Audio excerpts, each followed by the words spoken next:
Sony is showing others in the industry, particularly Xbox, what not to do. And that thing is, you shouldn't be so hung up on your exclusive titles that you only make them available to people who purchase your hardware. Now, Sony is waking up to this now, but that is only because in the path for this industry, they reached a cliff. They reached a dead drop. But as they looked behind themselves, they saw Xbox taking other paths. And this is because Xbox was afforded the opportunity. They were lucky enough to look at Sony, to study the path that they were traveling, and they got to see what a strict exclusivity policy would get you.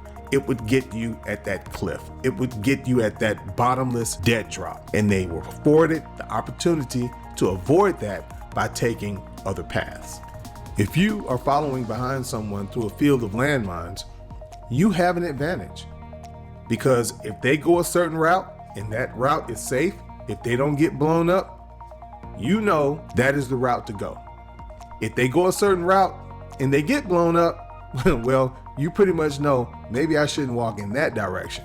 Now, I want to be clear about something. All of these companies are going to use their games as exclusives. Phil Spencer said a long time ago, though a lot of people act like they don't remember it, there are a lot of Xbox podcasters who act like they don't remember him saying this, but it was shortly after the ABK deal went through, and he was in an interview and someone was asking him about the absurd number of IPs that they now own. Are they really going to keep all of those games exclusive to the Xbox? And he went on to explain, I don't remember the exact verbiage he used, except I do remember him clearly saying that they will bring games to other places, but the decision to do that will be on a case-by-case basis. And this will be the exact same thing for PlayStation. All of these companies will use their games. It may be timed. Some of them might be exclusive for a year. Some of them might be exclusive for 2 years. Some of them might be exclusive for 3 years, 4 years, 5 years, whatever.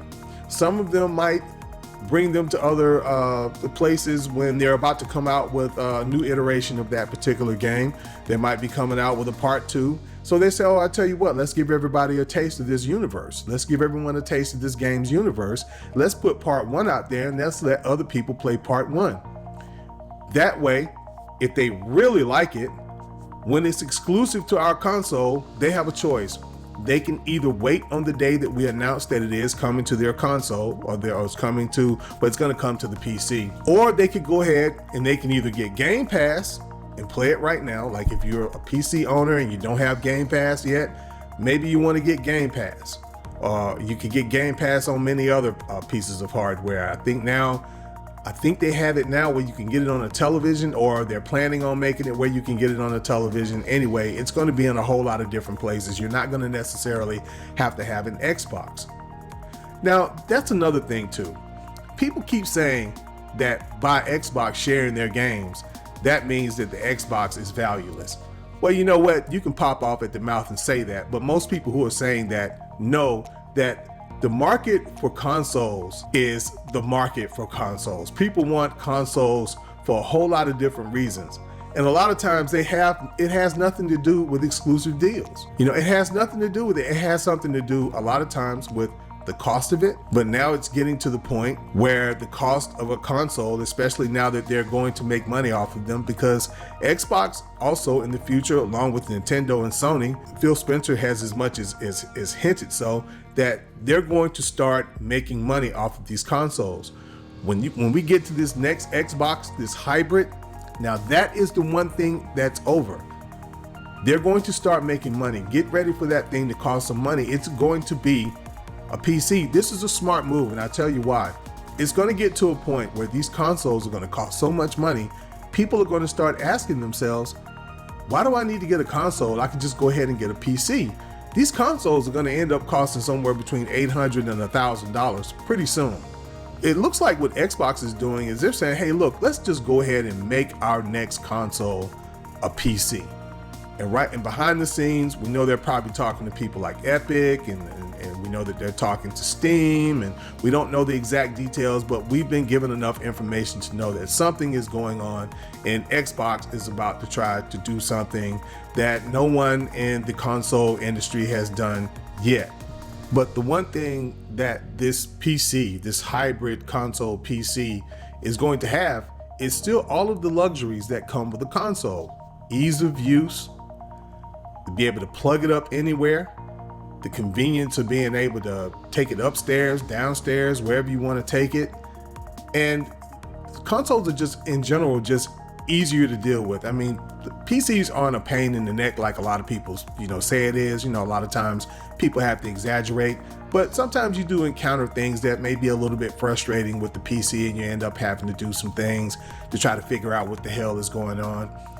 Whereas with a console, the last time I had trouble with my Xbox, I just downloaded all of my games onto a save card to make sure that I didn't lose them.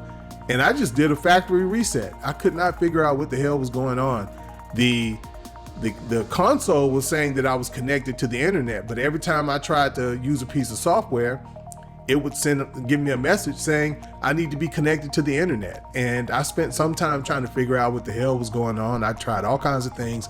Nothing would work. I simply just downloaded all of my games onto a save card to make sure I don't lose them, and I just did a factory reset, and that was the end of that. But I actually could have did that a long time ago, but I was just curious as to what was going on. But it was an easy fix, just like that. So sometimes you can run into a problem on PC that's a little bit more tedious than that, but I have to be honest with you guys, it's very, very rare. But the point is that this hybrid console is going to be kind of like a lot of people are comparing it to the Steam machine, which is also unfair because the Steam machine was a failure for one reason. That machine actually did not belong to Valve. That machine actually belonged to a third-party company, and that's why Valve treated the Steam machine like they didn't care about it, because they didn't. You see, people are wondering like, why are they treating the Steam Deck, or why didn't they treat the Steam machine the way that they're treating the Steam Deck and giving it so much love and promoting it and things like that? That's because the Steam machine was not Valve's baby. They didn't care.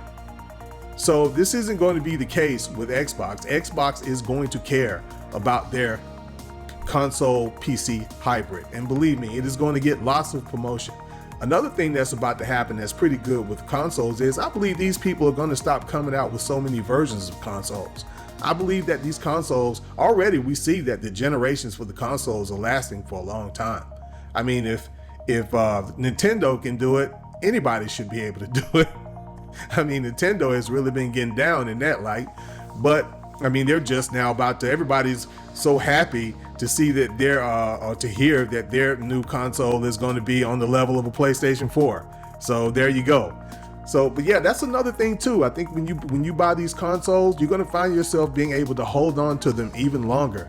So there's always going to be a market for console. Let's just be realistic, guys. Having a console is not like having a PC. It's a little bit different, and there's nothing like coming home, plopping down on the couch, hitting that button in the middle of your controller, and that baby just pops up. There's nothing like quick resume, which the Steam Deck does have something. I don't know if they call it quick resume, but it's just like quick resume, only it works better to me because sometimes I've used quick resume on the Xbox and it doesn't quite work. It ends up, I try to go into the game and the game has started over for whatever reason. That could be an update or something like that. I don't know. But both of them have quick resume. But yeah, the console is just, it's not the same thing as when you play on a PC. Yeah, you can hook it up to a television, but look, guys, it's just different. Okay, you're not. Now, I did hear yesterday that somebody is coming up with something for the Steam Deck, so that if you're in big picture mode on your television, you can come home. You can hook it up to your controller, and you can hit that button just like you do with the Xbox, and you can turn your Xbox on. And they also said that with this particular software, it's not out yet. I was kind of listening to the story in the background. I don't think it's quite out yet, but they're saying that this thing is also going to be able to turn your television on, and that's going to be awesome. I usually don't really use big picture mode, and that's another thing too. One thing I want to say to you Xbox guys is this. You guys are all caught up in the fact that PlayStation is still somewhat latching on to their exclusives, that they're putting up more of a fight than Xbox. Look, man, you see what has happened to PlayStation, messing around, trying to be so tight with those exclusives. Trust me, everything Xbox is doing, we all see that they're following right behind Xbox. Xbox does something, like I said earlier, it's bad. And then PlayStation turns around and does it as well. PlayStation is getting in there. PlayStation is getting into mobile, just like Xbox. They're behind Xbox. PlayStation wants to get in the cloud now. They're behind Xbox. These people are the leader in the industry, and they're behind Xbox in these particular aspects of the industry. What kind of sense does that make? That's because PlayStation was traveling down the path of exclusivity, and they ran into a cliff, and they realized they need to turn the ship around and go back towards the direction of Xbox and choose some of those paths. Maybe not the exact same path, but anyway, I was about to make a recommendation. Do you not realize that neither one of these companies are 100% first party company? All these companies out here, PlayStation, and even Nintendo, there are a couple of games. I'm not a huge Nintendo fan, but there are a couple of Nintendo games that you can get in other places. It's very rare, I understand that, but there are Nintendo games that are sold in other places. Some of them are very old and they come in some kind of funny package or whatever. But anyway, you can do it. But especially when it comes to Xbox and when it comes to PlayStation, both of these companies now share their games. They share them differently, but they share them. And as a result of that, if you really want to play a PlayStation game that bad, if you're fiending for it that bad, the handheld that I'm going to suggest that you get is a Steam Deck. Yeah, okay, so they come out every year or two, after the original launch or whatever. The point is, you will now have access to them. And with the rotation that they're putting these games on the PC, they have another game coming to the PC about every 6 months or so. Every 6 to 8 months, they're putting another game on there. So yeah, if you want PlayStation games that bad, the point is that you technically now have access to them. You could spend, if you could catch a deal, you could spend $500 on or maybe below $500 if you want to get the lower tier Steam Deck, which I highly recommend if you're just getting it just because you want to access PlayStation games. But even the lower tier, when there's things you can do that make it just as good as the one above it. But anyway, that's not what this video is about. But the point is that you now have access to those games. You do not need to buy a PlayStation. You do not need to pay PlayStation to play online. You can get a Steam Deck or a ROG Ally. I would suggest the Steam Deck because there have been some things being reported about ROG in the media, some investigations going on. But I'm just saying, I recommend the Steam Deck. It is very much like a console. It is so simple to run a Steam Deck. And now they're about to run that thing. You can hook it up to your television. You can run it in big picture mode. They're about to make it so that you can cut not only the Steam Deck on, you can cut the television on at the same time. It has quick resume. Like I said, that works a little bit better to me, just a smidge better than the Xbox. So if you really want PlayStation games that bad, the point is you don't have to buy a PlayStation to play them. Now, we all know, look, first they said 2 years. It's going to be every 2 years, right? That these games are going to come out. But that's shortening now. And like I said, it's all about the rotation. These games are, and the thing about it is, one of the reasons why I believe it's going to change is this.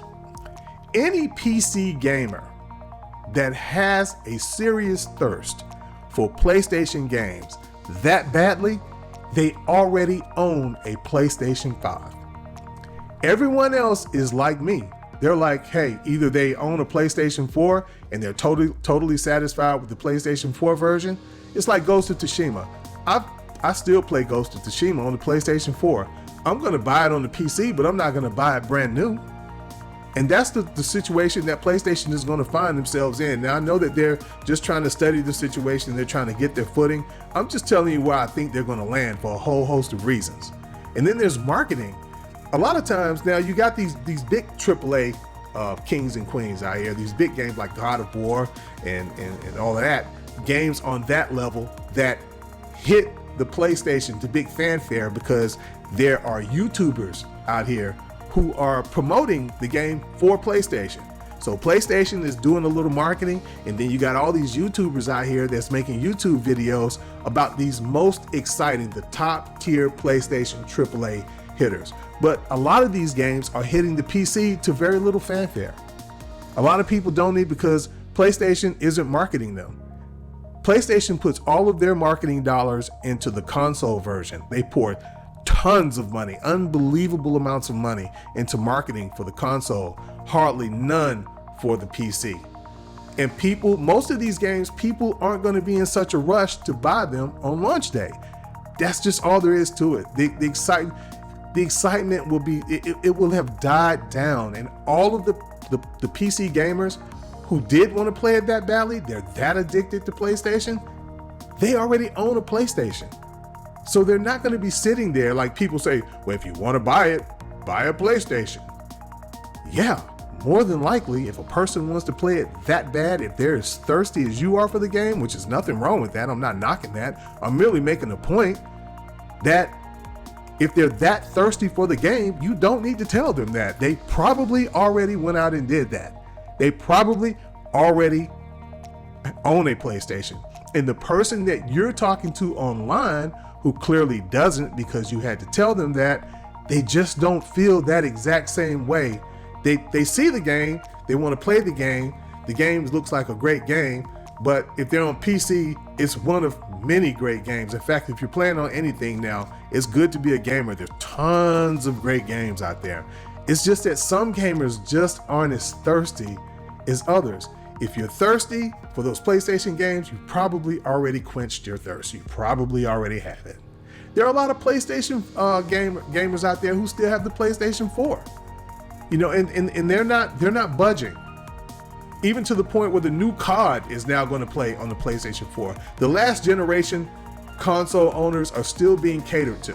Another thing that kills me is when I hear people talk like Xbox is seriously hurting in their hardware sales. First of all, everybody's hurting in hardware sales. Even PlayStation is hurting in hardware sales. They have a lot of units out there, but right now PlayStation is really concerned about engagement. They're kind of turning away from thinking that how many pieces of hardware you have out there is so important. They're learning a hard lesson that doesn't necessarily mean that people out here are playing all of these games that you're pouring all this money into. But anyway, people are talking like the 29 million consoles out there is a bad thing for Xbox. Well, look, if you have $50 million and I have $29 million, what are you gonna do? You're gonna cry me a river? I mean, it's not like the only money that they make is off of those consoles and selling them. Hell, Xbox, as of yet, is the last company to not make money off of the console, which is gonna end with the next generation. But look at the other ways that they make money. All these, the games and the services and all of that, they make tons of money off of these consoles, and they're doing that with each one of those consoles. So 29 million isn't 50 million, but 29 million is still 29 million. And yeah, of course they want to sell more. Of course they do. Look, no matter what number these companies get to, if they got to 100 million, they would always look at it like, we want to keep growing. You keep hearing them use the word growth. There's no growth in the console anymore because they want it to continue to grow. They want this to become such a mainstream hobby that even old people are playing it. Old people in the old folks' home are fighting over the controller. But why on earth, at this point, after going through everything that they went through, making consoles, even when they knew that those consoles were going to be hurt very badly by the tactics that PlayStation was pulling, because at that time they had no way to avoid it, they still continued to make the consoles. They could have turned into a third-party developer even back then. If they wanted to, they could have walked away from the console. But now that they're finally in a position to where it doesn't matter if PlayStation did that, which PlayStation is no longer going to continue to pour money into buying exclusive deals for the sole purpose of making sure that the Xbox is now desert when it comes to games, because now you cannot turn the Xbox into a desert when it comes to games. Because even if you continue with that exact same tactic, buying the same amount of games, trying to keep them off Xbox can still make themselves look like an attractive deal, because they own what I believe is probably more IPs than any of the other console holders. I know that they have more IPs than PlayStation, and now they own Call of Duty. Why on earth would they stop making the console now? Yes, the console market isn't growing, but it's not growing for anyone. It's not just an Xbox problem. It's not growing for anyone. PlayStation sales are not growing. They're stagnant. So that's not just an Xbox thing. What do you think they do? You think they're going to look at those 29 to 30 million console owners, and you think they're just going to throw them away? Those are loyal customers that they know are going to buy their games and services, because the attachment rate on the Xbox is pretty high. The people who own Xbox play more than one type of game. There are not a lot of casual gamers on Xbox. If you own an Xbox, you're probably a little bit more than a casual gamer. People are not buying Xbox simply to play FIFA, Madden, and Call of Duty. They're not buying Xbox for that. They're buying the PlayStation to do that. So you're basically, as you're saying they're going to get rid of the Xbox, you're basically saying they're just going to throw those gamers away. I have not heard one person suggest that the Xbox is going away and then follow that up with what Microsoft is going to do with all of those loyal customers that have all of those games, have those gigantic gaming libraries, have proven that they're going to buy an Xbox regardless, that they're down with Xbox. You have to come up with a plan. If you're going to tell me they're going to get rid of the Xbox, you also have to tell me what they're going to do about all of those people. All of those people, they're just going to just throw them away. I understand Xbox has a lot of money, but sorry, I just don't see them just walking away from those customers, just saying, hey, look, sorry guys, once your Xbox burns out, that's pretty much it, unless you can catch a used one on the aftermarket, because we're done. I don't think that's going to happen. So if you're an Xbox owner and you only play on the Xbox, if that's where you love gaming, I think for the future, you are good to go. Look, here it is, Xbox is out here talking about making a hybrid console and PC and a handheld, and you still have people who have the nerve to show their faces to a camera and say, well, I don't think the Xbox is going to be in the console business much longer. Man, please just stop it. Okay, so if you're going to say that, it's cool to say that, but what I'm interested in, now that you've said that, now that we've heard that so much, what are they going to do with those console owners? Do you really believe they're going to walk away from them? You know, if you believe that, say it so I can just laugh at you, because I think that's absurd. That's not going to happen. So if you're a console owner, you're good. And yes, Xbox has already told you, stop listening to these leakers, man. I hate these leakers, man. And then they always, if Xbox has something positive going on, like the show coming up, already people out there trying to dump bad news on the internet. But what I hate even more about that is how so many Xbox gamers actually fall for it. It's like the same trick over and over again. It's like people who hate Xbox are able to do the exact same things and read from the exact same script, even though those things have been proven to be false. And still, the Xbox, a portion of the Xbox community, not all, because a lot of them are still standing strong and basically laughing at a lot of this stuff. But there's a portion of them that really fall for it. But man, just look, if you're an Xbox guy or woman, you're doing really good. I don't care what anyone else says. You just need to get over this whole thing about Xbox sharing other games, because Phil Spencer has already told you, yes. If you're wondering, you don't need to wonder. He already said it. Yes. And those games that we share will be decided on a case-by-case basis. But anyway, guys, that's the last video for the weekend. I'm going to be chilling for the rest of the day and tomorrow, and I'm going to watch whatever that gaming show that's coming up later that somebody said not to be too hyped about, but I'm going to watch it anyway. And then, of course, I'll be watching the Xbox gaming show on Sunday. So I'm really excited about that. But anyway, hey guys, as usual, stay safe.